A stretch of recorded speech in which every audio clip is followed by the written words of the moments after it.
Sachin Vaze police सेवेतून जवळपास 15 वर्ष बाहेर होता, पण सरकार येताच उद्धव ठाकरेंनी वाझेला सेवेत घेण्यासाठी फडणवीसांवर दबाव टाकला. देवेंद्र फडणवीसांनी याला स्पष्ट विरोध केला. मात्र उद्धव ठाकरे मुख्यमंत्री बनताच वाझे पुन्हा सेवेत रुजू झाला. इतकंच काय तर वाझेची तेव्हा कमिशनरपेक्षाही जास्त ताकद होती. गृहमंत्री अनिल देशमुख यांनी वाझेकडून काही कोटी रुपये घेतले. हा वाझे मनसुख हिरेंची हत्या करून पसार झाला तेव्हा उद्धव ठाकरे आणि संजय राऊतांनी वाझेला पाठीशी घातलं. वाझेनं जेलमध्ये जाण्याआधी पत्र लिहून अनिल देशमुखवर गंभीर आरोप केले. त्यामुळे त्याचे आरोप काही नवे नाही.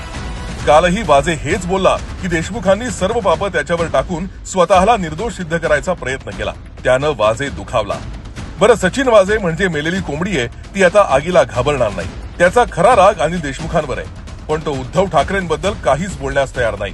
कारण ठाकरेंनी त्याला सेवेत घेतलं होतं. वाझेला पुन्हा सेवेत घेण्यास